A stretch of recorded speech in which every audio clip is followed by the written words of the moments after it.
What's up, guys, and welcome to another video. Pretty excited today. The patch finally came out yesterday after about 27,000 hours of Blizzard saying, maybe one more hour. One more hour, guys. One more hour and you can play. Okay. I'm sitting there waiting one more hour.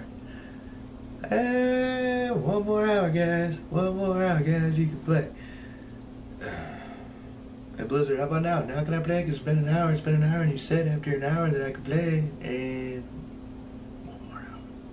One more hour. Damn you, Blizzard!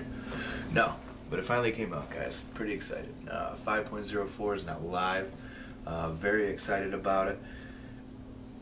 Here's what happened last night, okay? So I was planning on getting tons of Resto Druid video footage for you, and every add-on in the book was broken. Tuck UI's website was actually so busy that they were like, yeah, we can't handle this much traffic. Here's light mode. Do you want Tuck or do you want Elv? Here's your download links. The rest of our site, screw off. It was awesome. So I ended up having to play on my lock last night and had a lot of fun with that. Played Destro last night, woke up this morning and realized how big of a moron I was, and realized how amazing Affliction is. But that's besides the point. That'll be coming enough. I'm going to do a video on that for you, by the way, because it's just so much fun. So anyway, so I spent last night doing that. Woke up this morning, Healbot still hadn't been fixed. So I had to change. I had to change to Voodoo. If you've never used Voodoo, it's not the most user-friendly thing in the world, but it is working now. So I picked up Voodoo, watched a bunch of YouTube tutorial videos on it, and got it figured out. Now it's working great. So it took me a minute to kind of get used to it. So I ran a first half of LFR, and then I recorded the second half, just because the first half couldn't figure out which spells I was clicking, everything else. But I want to go over kind of what. Nothing really changed from when I did my beta video on talents or glyphs, so all that information is pretty much online for you. Okay, just go through my other videos and find them. Like and subscribe if you want to. But if not, I understand. Anyway, for 5.04, the talents I took. Okay, I got Feline Swiftness because 15% movement speed is amazing. I don't want a 3-minute blink.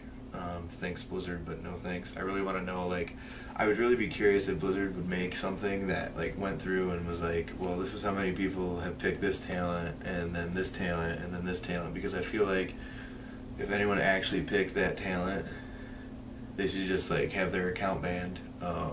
Take Feline Swiftness, guys. It's the best one out there. Cenarian's Ward. I love Cenarian's Ward. I don't need to be able to heal myself instantly for 30%. As a Resto Druid. I've got Swiftmen for that. I've got Regrowth. I've got a bunch of spells that I can use to where I don't really need to do that. So Cenarian's Ward is actually a really cool spell. I love putting it on the tanks. That's what I've been using it on in this LFR that you're seeing behind you.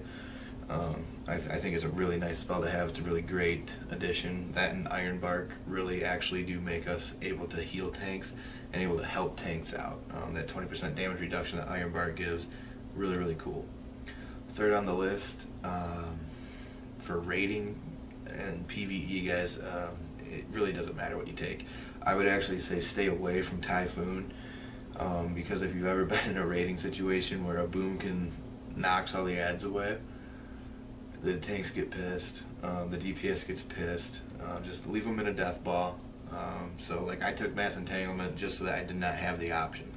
The same reason I took Ursol's Vortex is just to keep everything grouped if I actually ever need to use it. Again, guys, you can use them, and they obviously will have situational abilities, and I'm sure in some boss fights you can use them.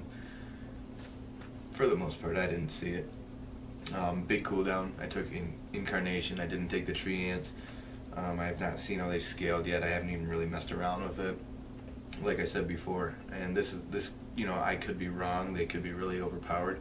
I just like being able to control my healing. When it's me and one other guy in a 10-man raid group, I need certain people healed at certain times. I can't hope that my Tree Ants are going to get them.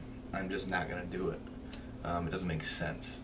In a 25-man raid, yeah, go ahead, go for it. Tree ants don't matter, you know what I mean? Pop them when you're low on mana. You know, drink your potion of concentration, sit down, let them do the work, whatever you gotta do. You know, that might work. In 10-man raiding, I don't think it's gonna work. So I'm not gonna do it. As far as glyphs, healing touch I took because every time you healing touch, it reduces your swift men by 1 second.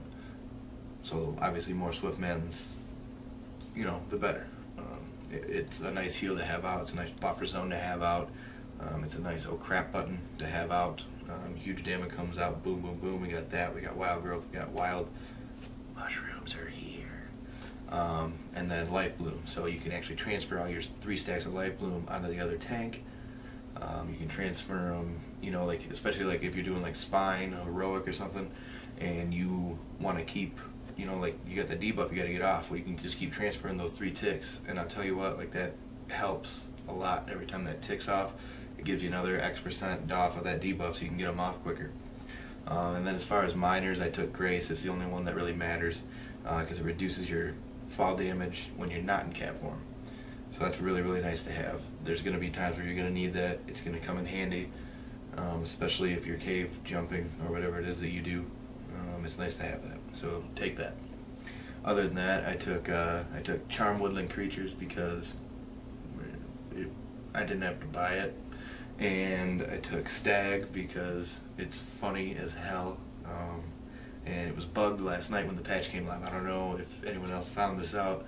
But last night when it first came out, if you had Glyph of the Stag and someone actually tried to ride you, they would be on you backwards. It was funny. It was awesome. So me and my buddy messed around with that for a while. It was pretty cool. But anyway, guys, those are the glyphs and the talents that I'm using. As far as some of the other changes, we did lose our head enchants and we lost our relics.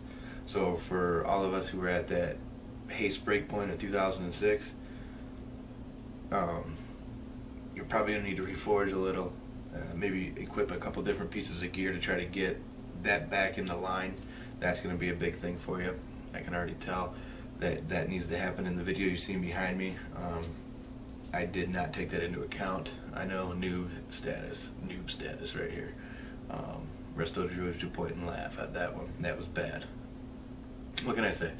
Oh, my voice is killing me today, guys. I've been having so much fun though in the patch, guys. It's really, really a good time. If you're not playing, and if you try to just come in back during mop, you're gonna be sitting there looking at your stuff going, bleh. I mean, they turned a lot of stuff around. Oh, anyway, guys, let me see what I got left here.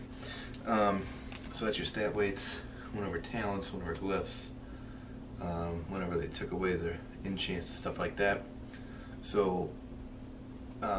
And again, I'm going to do a leveling spec as well, okay? I'm going to redo it, a video, and say, okay, well, this will be good for leveling if you're a resto, this will be good for leveling if you're a resto, but again, that's going to be mainly based on 5-man dungeons and stuff like that. There's not going to be a whole lot of changes. I am going to do a leveling video for your boomkin spec. I'm not going to do an endgame rating boomkin spec because I'm not that good at it. I'm sure there's plenty of guys out there who are doing it, so unless you guys really, really want me to do it, I'll do it, but otherwise I'm just going to give you how to get to 85 to 90 and what's probably the easiest way to level and do that. I did mess around on my boomkin spec a little bit yesterday. It was a lot of fun. I do actually like a lot of the changes. It's a lot easier to play, but it gives you a lot more tools, which is kind of cool because I think it's going to really separate, you know, everybody's going to kind of have the general idea of how to play, but you're going to be able to separate the really good guys from the not so good guys pretty easily, just based on, you know, who's good at using their utility spells, because utility spells are going to be a huge part of the game once Mist comes out. So keep that in mind as well, guys. I wanted to go over that for you. What else was there? Resto Druid. Went over Voodoo. Oh yeah, that was just, I'm telling you guys, have fun with Voodoo. It's actually really cool. I really do like it. It's got a nice range thing. We'll show you where they are and everything else. Like it really is nice to have. They finally got most of the add-ons working again this morning, so expect a little bit more videos that way. Now that I can actually use all my add-ons, I found out how dependent on add-ons I am, especially for healing, which you can say is a good thing or bad thing. I don't care. That's just the way it is. But yeah, guys, check out the rest of the video. Again, this is just a LFR spine. course I owned it.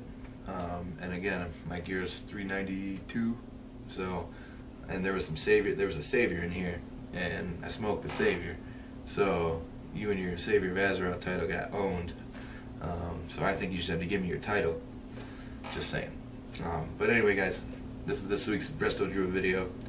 See you next week. If you have any ideas for the video, leave them below. Otherwise, I'm going to try to put out some more videos for some other classes and get back into the game. I'll see you next week.